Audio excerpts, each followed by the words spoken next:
This week's episode is brought to you by Harry's.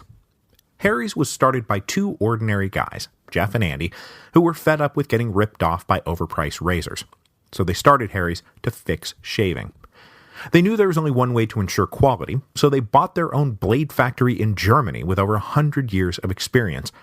By selling directly to you online, Harry's is able to offer their blades at half the price of the leading competitors. Now, I just got back from the book tour, and I met a ton of you out there at these events and book signings, and quite a few of you actually told me that you started using Harry's thanks to all these ads, and that you too are not looking back. I mean, it's a good shave at a fair price, it takes zero effort, and is hassle-free. It's just really win, win, win, win across the board, and it was super great to get all that good feedback.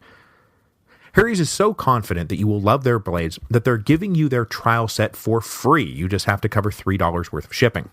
Your free trial set includes a weighted ergonomic razor handle, 5 precision engineered blades with a lubricating strip and trimmer blade, rich lathering shave gel, and a travel blade cover. So stop messing around and get started shaving with Harry's today by claiming your free trial offer. That's $13 value for free. All you have to do is cover the shipping. To get your free trial set, including a razor handle, 5-blade cartridge, and shave gel, go to harrys.com/revolutions right now. That again, harrys.com/revolutions.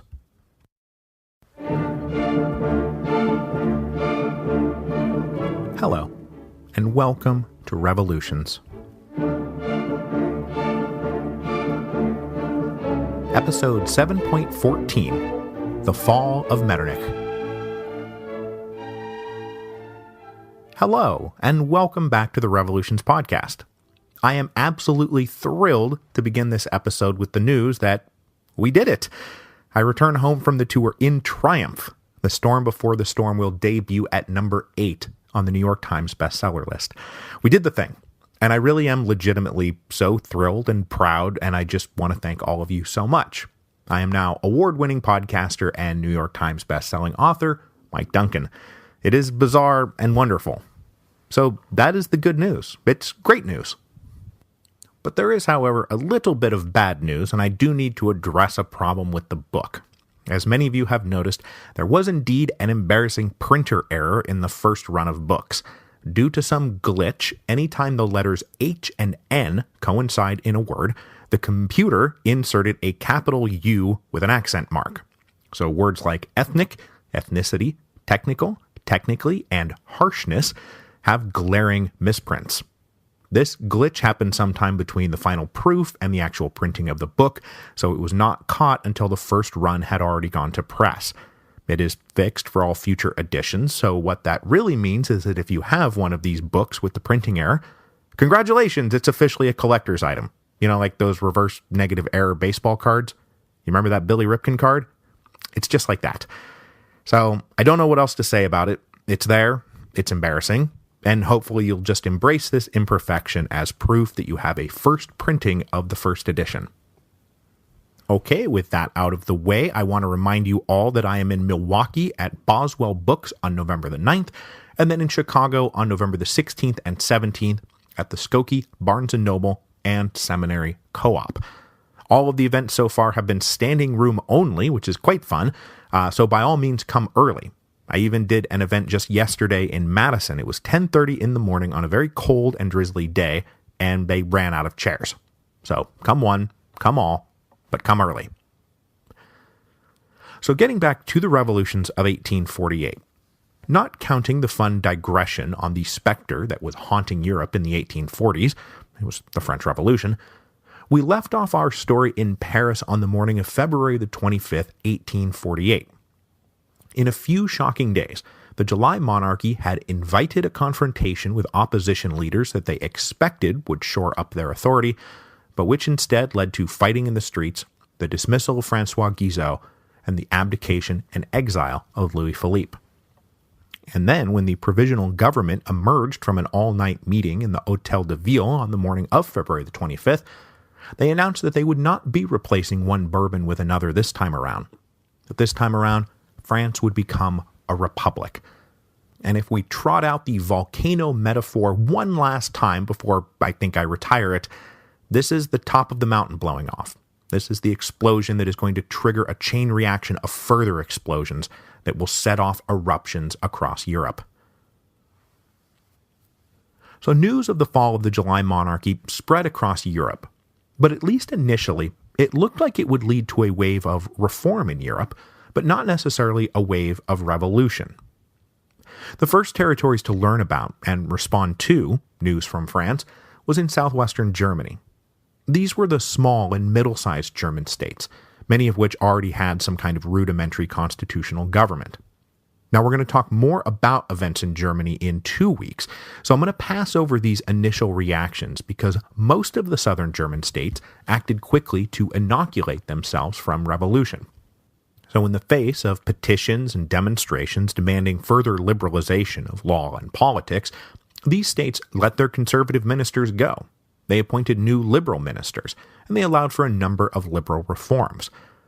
The sudden collapse of the French monarchy was spooky, and many of the German dukes and princes decided it was better to compromise with liberal reformers rather than follow Louis Philippe to England. So what we will talk about today is the next great revolutionary moment of 1848, which will hit the imperial capital of Vienna in the second week of March. Because unlike the smaller German states, the imperial government in Vienna, still under the sway of the aging Chancellor Metternich, would try to resist rather than embrace reform. And yes, I've already sort of given away the plot by calling today's episode The Fall of Metternich. After a life spent steadfastly resisting the forces of revolution, the barbarians would finally reach the gates. And by the end of today's episode, Metternich will be following Guizot and Louis Philippe to England. So word of the revolution in France reached Vienna on February the 29th, 1848. And Metternich got the news just a few hours ahead of everyone else, thanks to, being the foreign minister. But when news hit the city, it created a powerful buzz inside the capital of the Austrian Empire. In conservative and government circles, it was, oh my God, how do we respond to this? What does this mean? What do we do? Because remember, Vienna had already spent the last month and a half or so getting reports of a constitutional frenzy sweeping up the Italian peninsula. The Italians were extremely restless, and the possibility of war with Piedmont Sardinia in the spring was like an open secret inside the imperial government. So with news of the fall of the July monarchy now in hand, conservatives in Vienna felt like old conservative Europe might be collapsing beneath their feet. But if conservatives in Vienna were getting scared, liberals in Vienna were getting positively giddy. These were the educated, middle-class reformers and liberal nobles in Vienna who had spent the last few years meeting in semi-secret clubs that passed around banned books and anonymous critiques of the government. We went through some of them in episode 7.8, from those in the liberal nobility who wanted more power for the various estates and diets where the interests of the landowners would hold sway, to middle-class professionals who wanted more democratic access to politics. But wherever one fell on the reform spectrum, there were two big things they all shared in common. First, they were absolutely reformers, not revolutionaries. The Viennese liberals, as we'll see even today at this early stage, were interested in reform. They did not want to turn the world upside down. They did not, for example, want to overthrow the emperor. Second, they all agreed that the problem with the empire was its stagnant and corrupt absolutism. And further, they agreed that no one exemplified that stagnant and corrupt absolutism better than old Chancellor Metternich. So in the first days of March 1848, the cafes and reading rooms and private clubs in Vienna were alive with talk that the fall of the July monarchy might just be the spark they needed to get going on the project of reform. Maybe, just maybe, the imperial government would be so afraid of revolution that they would give in to reform. All of this talk was given a major rhetorical jolt on March the 3rd, when the great Hungarian radical, Lajos Kossuth, delivered one of his classic fiery speeches in the Hungarian Diet. Meeting in Pressburg, that is, modern-day Bratislava, Kossuth took the news from France as nothing less than an invitation for a top-to-bottom reevaluation of the imperial system. In this speech, Kossuth professed loyalty to the emperor, but demanded parliamentary rule for the constituent nationalities of the Austrian Empire. And to guarantee those rights, he also said that Austria proper needed to accept the same constitutional parliamentary government. Absolutism must be swept aside as a broken relic of a time gone by.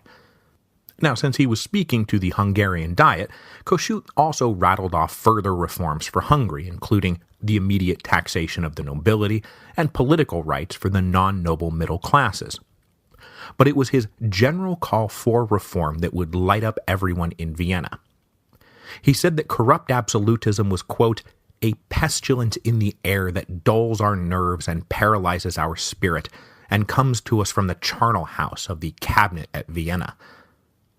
Sometimes called the inaugural address of the revolution, Kossuth's speech laid bare what was at stake for the imperial government. He thundered that, quote, the dynasty must choose between its own welfare and the preservation of a rotten system. The next day the speech was translated into German and raced from Pressburg to Vienna, which was just about 50 miles up the Danube River. So copies of Kossuth's speech caused a sensation in Vienna when they appeared, and they were passed around and copied by hand. Emboldened, various liberal reform groups started drawing up petitions that they planned to present to the imperial government. The Political Reading Club, one of the more prestigious reform groups, drew up an 11-point petition that ticked off most of the boxes of what would be included in all of these liberal petitions. This petition demanded representative diets at both the local and imperial level, and the further demand that these diets have real, actual political power. They also called for the abolition of censorship and the curtailing of police power, reform to the bureaucracy, improvements to the education system, and a universal right to petition the government. Then a few days later, on March the 6th, the Lower Austrian Manufacturers Association, ostensibly a business group who was always ready to talk politics, drew up a petition asking for many of the same things, and they managed to get it into the hands of the emperor's brother, who was friendly with many of the members of the group, and who promised to take it to the emperor. Then another petition made the rounds on March the 9th, this one drawn up and signed by liberal nobles who sat in the Lower Austrian estates, a body I'm going to talk more about here in a second. The point I want to reiterate here, though, is that all of these petitions were fairly tame by the standards of the time. All were drawn up as imploring requests of the emperor, to whom they were all still loyal. This was not about overthrowing the regime, but about rejecting corrupt absolutism.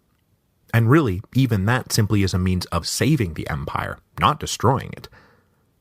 The problem, though, was that thanks to Metternich's regime of absolutist repression, there was no right to petition, and so there was no official, legal way to present these demands. Thanks to censorship, there was no political journals to write in, and thanks to centralized absolutism, there was no parliament within which to make a speech. So that meant that what they were doing, simply drawing up and signing a petition, already put them outside the law. And so almost by a self-fulfilling prophecy, these reformers wound up on the same side of the lines as more radical revolutionary elements inside the city. The most radical element inside Vienna were the university students. Life as a university student, then as now, was often lived on the edge of poverty. Most students barely had enough to keep a roof over their heads and enough to eat and drink. They also suffered through what I have only ever seen described as interminably boring lectures built around rote memorization and forced obedience to the conservative faculty, who were not there to cultivate a love of learning, but to hammer in whatever might be needed to enter the civil service, if one of these students might be lucky enough to have a shot at slaving away in the imperial civil service. But students being students, then as now, many rebelled against this conservatism, and they joined secret societies dedicated to passing around all the really interesting books that they were not supposed to be reading. But because Metternich had specifically identified the universities as a hotbed of sedition, nowhere in the empire was more under the constant surveillance of his political police. So all the students knew that they were just one knock on the door away from being expelled and ruined. So, after suffering through the last few years of economic recession and after yet another long, cold, hungry winter, the student population of Vienna was ready to pop. And so in those same buzzing days of early March, they drew up their own petition. This one focused most especially on freedom of speech and the press, improvements to education, and the introduction of academic freedom. Inside the Imperial Court, meanwhile, a conflict was breaking out about how to respond to all of this. The news from Italy, the news from France, the growing number of reform petitions floating around out there. And remember, at this point, Emperor Ferdinand I is just a figurehead. His mental and physical incapacities left power in the hands of that secret Council of State, and that council was not of one mind about how to respond. Especially because one of the constant drumbeats out there in the streets was now that Metternich had to be fired. The demand for Metternich's head set off a debate inside the Imperial Court about what to do with the old chancellor. Some now believed that he really was an obstacle to peace and good order. Others simply had long-standing beefs with him and saw this as a good opportunity to run old Metternich through with a long knife. But on the other side were conservatives, led by Metternich himself, who did not counsel flexibility and reform, and certainly not that he be let go, but rather firm repression and resistance. Metternich's point was that even if these reforms were worth implementing, they could not come after the fall of a European monarchy and illegal petitions being brought in from the streets. It would make them look weak. So they had to resist all of this now, and then maybe revisit it later on down the road when things had cooled off. And Metternich still had conservative allies who agreed with him, and it was through their initiative that the government formed a small committee on March the 9th to accept and review all of the petitions. Now, from the outside, the formation of this committee made it look like the government really was going to consider the reform petitions. After all, until now, there had been no official mechanism for accepting a petition from the people. And now, look, there is one. But joke's on them. This committee accepted all the petitions, reviewed them, and came back with their considered recommendation. The petitions should all be summarily rejected, and those who had signed their names should be prosecuted. This abrupt whiplash did nothing to ease rising tensions in Vienna, I can assure you of that. The debacle over the petitions got to the heart of how things went south for the government in Vienna. It was not that they were too harsh and reactionary, nor that they were too lenient and weak. It was that they kept sending these mixed signals. In this case, yes, we will listen to your petition, but then immediately follow that with, your petitions are rejected. A few days later, another batch of mixed signals went out. On March the 11th, it seemed like the government was going to go all in on repression when people started noticing that the army garrisons in Vienna were being reinforced, bringing their total strength up to about 14,000.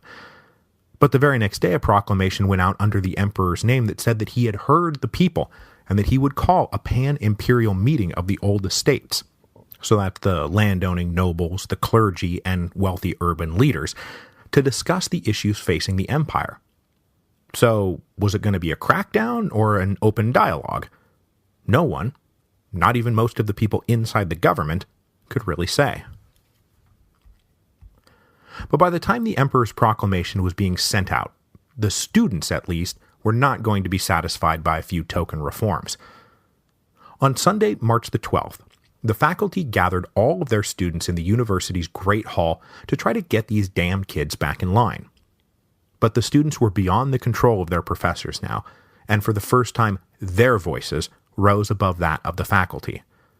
So rather than accepting admonishment, they decided that a planned meeting the next day of the lower Austrian estates should be a focal point for a mass demonstration.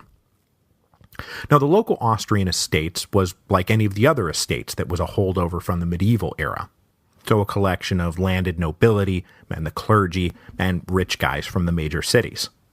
But the lower Austrian estates were a toothless anachronism, a holdover from the days before the central imperial government had consolidated power and left the estates with nothing really to do. But they did still meet, and they did have one critical thing going for them. Even if they were a toothless old relic, the estates at least had some ancient legitimate right to petition the emperor. So the plan was to rally as many people as possible to converge on this meeting of the estates on March the 13th to pressure them into sending a reform petition to the emperor. So that night, some of the more radical students decided to boost their numbers by going outside the city walls of Inner Vienna, out into the working-class suburbs that surrounded the capital. Out there is where the poor workers lived, the suffering journeymen and apprentices, whose miserable anger the more radical students hoped to harness. A huge angry mob of workers might be just the thing to scare the government into making political concessions. But as for actually addressing the grievances of that working class, well, opinion was much more divided among the liberal reformers, most of whom, as we will see, feared a worker insurrection as much as the government did. So at about 7 a.m. on March the 13th, 1848, students and middle-class reformers gathered to march as a group on the meeting of the Lower Austrian estates. Other students went to their classes as usual, but on this particular morning, they were noisy and disruptive instead of sullen and docile, and soon after class began, they staged a mass walkout. By 8:30 a.m., about 4,000 people were all converging in front of the building where the estates met. The crowd that assembled there was uniformly described as either well-dressed and middle class or young students. Despite the recruitment efforts the night before, only a few artisans showed up, and most of them were there to simply watch events unfold. But what events were going to unfold? Well, for a moment, it looked like nothing was going to unfold. All the planning had never gotten beyond, hey, let's show up tomorrow. There were no real leaders, no agenda, and for a moment it looked like the whole demonstration was going to fizzle out for lack of direction. But as everyone was milling around wondering who was in charge and what they should do, one guy seized the moment. He had 4 of his friends hoist him on their shoulders so he could deliver a speech denouncing corrupt absolutism and demanding political reform. This speech primed the pump, and when he stopped talking, others stepped forward, and a string of orations followed where everybody cheered reform and cheered the emperor and booed the corrupt government, and most especially, they booed Metternich. Boo Metternich. With all of this commotion outside, the presiding officer of the lower estates came out and said to this somewhat leaderless mob, "Okay, you're here, we're here, what do you want?" The answer came back that they wanted a petition drawn up and delivered to the emperor.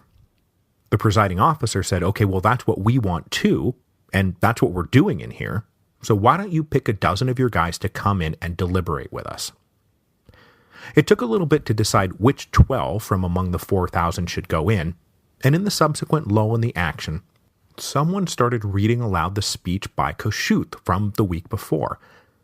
Now, though the speech had been passed around, most people in the crowd had not yet heard it, and it had the effect of further riling everyone up. Now, it's hard for me to nail down the exact chronology of what happens next, but it appears that while Kossuth's fiery denunciation of the corrupt imperial government was being read, and revving up the crowd, the 12-man delegation went into the building, and then someone already inside the building leaked the petition that the estates had been working on by literally throwing it out of a window. But when this draft was picked up and read, it turned out to be far tamer than the crowd wanted, and it was read aloud right after Kossuth's speech, and cries of betrayal went around, and the crowd got the sense that they were all about to be sold out. So by now, we're approaching noon, and a couple of things happen. With the demonstration now in full swing, but the working classes not yet present, some of the students had gone out to try to recruit workers and artisans to come join the fun. The interest of the workers was slightly more piqued when they learned that a real reform demonstration was in fact taking place, so some of them set aside their work, if they had work to do, and they passed through the gates of the city wall into Inner Vienna. This put the guard posts on alert, and orders started going around to limit passage through the gates to stop the workers from joining the demonstration. So that's one thing that's happening. Another is that back at the demonstration, a total coincidence is going to set off a chain reaction. Every day at noon, the porter of the building where the estates met went around closing and locking all the side doors of the building. This was simply his daily routine. But the demonstrators outside did not know that, and when they saw the doors being shut and locked, they instantly suspected a trap, that the 12 men they had sent inside had already been arrested. Then they heard gunfire off in the distance as the guard post tried to turn back a growing tide of workers who were coming to join the demonstration. So this all combined to break down any sense of order in the crowd, and they now started spilling out all over the streets and into all the adjacent squares and moving ominously towards the Imperial Palace. Now, up until this point, the orders to the Vienna army garrison had said explicitly that the soldiers were not to attack or fire on the demonstrators. But with things getting out of control around 1 o'clock, the army was finally ordered in to start restoring order. But contra Metternich's suggestion that they strike fast and heavy to break the mob, others on the Council of State balked at the idea of such heavy-handed brutality, and instead they ordered in a small force of cavalry, which was in hindsight the worst of all worlds. The cavalry numbered just enough to stir up further panic and conflict, but not enough to overwhelm the crowd. So these cavalry units showed up. They were quite predictably pelted with rocks and bricks, and some of the cavalry fired back into the crowd. And soon 5 lay dead, 4 shot, and 1 trampled in the ensuing chaos. As in Paris a few weeks earlier, those bodies were then loaded onto carts and paraded around, proving that the government was murdering its own people. Clashes also continued at the walls that separated the working-class slums in the suburbs from the richer inner city, and to help restore order, the government called in the Civic Guard. Dating back to the Napoleonic era, the Guard were a sort of ceremonial Austrian version of the French National Guard, and they numbered about 14,000 total men. Composed of middle-class bourgeoisie, they had never been deployed for anything but occasional parades and ceremonies, but they were now being mobilized on the assumption that they might have better luck restoring order, since it was, after all, their homes and property at stake if rioting and looting got out of hand. But as had happened in France, calling out the Civic Guard proved to be a double-edged sword, because, as in Paris, many of the Guard members were themselves liberal reformers who took their mobilization as an opportunity to push back against the government's repression. So far from using their power to join the army against the people, they instead joined the people, and a stalemate with the regular army set in. No one really wanted a full-blown firefight, and so around 5 in the afternoon a ceasefire was called that would allow the Civic Guard a chance to present a list of demands to the emperor. These demands would be a prerequisite to the Guard joining the forces of order. 10 senior guardsmen went to the Imperial Palace and presented 3 demands. First, the army must withdraw from the city and leave order in the hands of the Civic Guard. Second, to do this job properly, you must allow us to arm the students. And then third, Chancellor Metternich must resign. When they presented these demands, they said that the court had until 9 p.m. to meet the demands, or the ceasefire would be broken, and it would be open war in the capital. The Council of State remained divided, but they wasted little time acquiescing to the first 2 demands. The regular army was ordered back to their barracks, and the Civic Guard was given the keys to the city arsenal, which housed something like 40,000 guns, which were then distributed to new middle-class volunteers, but most especially to the eager students, who formed what was then dubbed the Academic Legion. So by the night of March the 13th, 1848, the forces of revolution, if it was to be a revolution, controlled the city. And as you are likely already saying to yourself, yeah, this is kind of exactly how the deal went down in Paris. The difference being that the Parisians were going to keep going all the way to the fall of Louis Philippe, and the Viennese would pull back. So though the Council of State acquiesced to the first 2 demands, dumping Metternich took a little bit longer. The old chancellor was not going to resign without a fight, and he said, look, Louis Philippe did what the mob wanted. He dumped Guizot, and look what it had done for him. He was forced to abdicate and go into exile anyway. So it's better to fight than to cave. But by this point, the long knives were all out, and Metternich's enemies inside the court put pressure on him and everyone else to admit that it was finally time for the old man to go.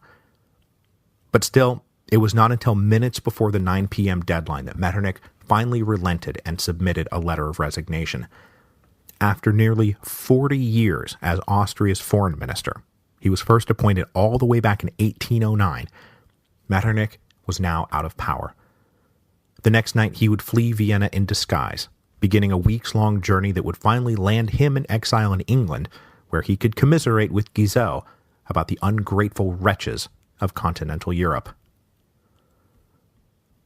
As word filtered out into the streets that the three demands had been met, there was cheering everywhere. But now the students and middle-class reformers faced a possible war on two fronts. On the one front, obviously, they were not really sure they could trust the government's concessions. We just won, but tomorrow they may revoke everything in order in the army. But the reform demonstrations had also now stirred up the beginnings of a working-class insurrection out in the suburbs that none of them really wanted, and in fact now had to go confront head-on. Because their end of the deal that they had just cut with the government, was let us restore order, and we will restore order. But now they actually had to go do it. So the gulf between the students and the liberal reformers on the one side, and the now agitated workers on the other, is an example of the divide between the political and the social question.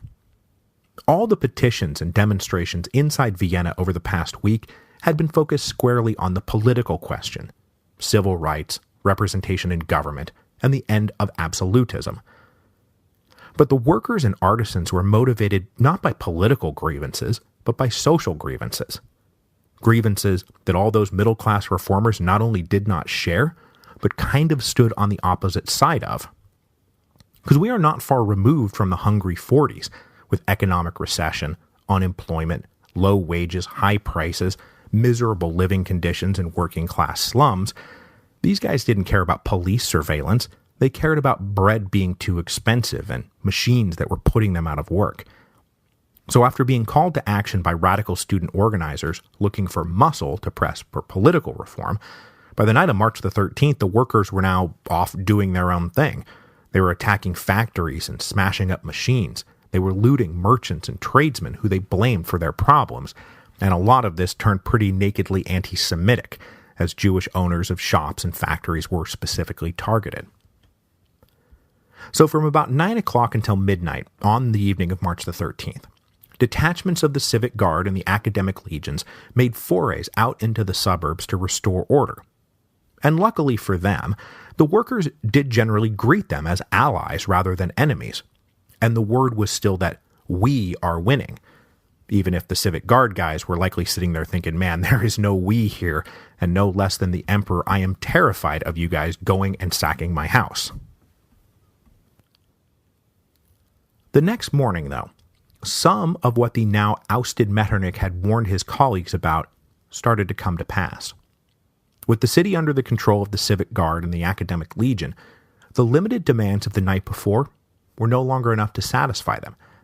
They now wanted to move forward with the other items on their petition list to make sure the government committed itself to the project of reform. Front and center would be the abolition of censorship and a curtailing of the power of the political police. But as many suspected, once the disturbances of the day before had been contained, the mood at court had already changed. Those inside the government who had advised granting concessions the night before now joined again with the hardliners to recommend firm repressive action. So at around 3 o'clock that afternoon, on March the 14th, the Council of State appointed the Bohemian Field Marshal Prince Alfred von Windischgrätz to head the Vienna garrison. All you need to know about Prince Alfred is that he was a hardline conservative who had recommended a crackdown at the earliest possible opportunity, and his reputation for such hardline policies was well known. The announcement that it would be Prince Alfred taking over the Vienna garrison was yet another example of these mixed signals that were going out there, and it was certainly taken as proof by some in the streets that the government did plan a major crackdown, and in no time, radical students were passing around a plan to storm the Imperial Palace. But then came the other side of the mixed signal, as indecisiveness and fear inside the Imperial Court showed itself. Alfred was not removed from his post, but the court announced further concessions later in the afternoon. They confirmed that the civic guard was in charge of keeping order in Vienna, not the army. And then they announced a biggie. Censorship of the press was hereby abolished. Just like the day before, this was greeted with cheering, but everyone still suspected that the minute the demonstrators turned their backs that the governments would crack down and renege on all their promises. So by the end of the day on March the 14th, a sort of final demand that would guarantee all the other demands started to percolate up through the ranks of the civic guard and the academic legions. We want a constitution. Now, what the constitution would look like, or how it would function, that was not important. Not unlike the Italians, the word constitution became a panacea for the people of Vienna. But if nothing else, they knew that a constitution would guarantee all the other liberal reforms the government was beginning to promise.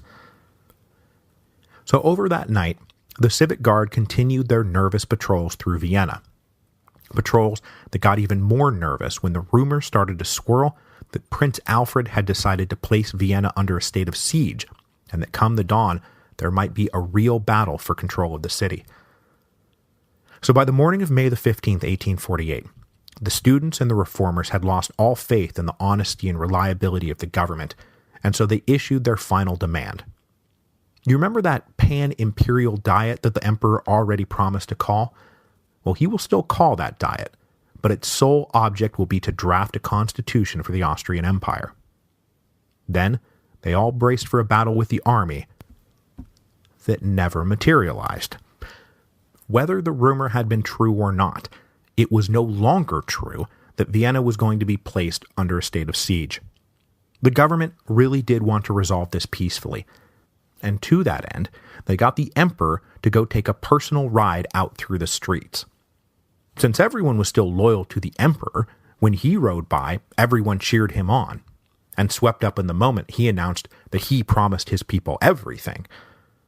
So with happy crowds now surrounding the palace, happy crowds that could of course turn angry at the drop of a hat, a proclamation was read out at 5 p.m., which said, among other things, "The necessary provisions have been made to convene as soon as possible delegates from all the provincial estates and from the central congregation of the Lombardo-Venetian kingdom, with an increased representation of the middle classes, and with due regard to the existing provincial constitutions, with a view of establishing the Constitution of the Fatherland, which we have resolved to establish." Even though Chancellor Metternich wasn't dead, he was already spinning in his grave. Next week, we will stay in Vienna to greet a large delegation of Hungarians coming up the Danube to make common cause with the Viennese liberals, and to press for their own agenda. Among these Hungarians was the massively influential but cautious reformer István Széchenyi, but his star was already being eclipsed by the man that everyone really wanted to see, Lajos Kossuth.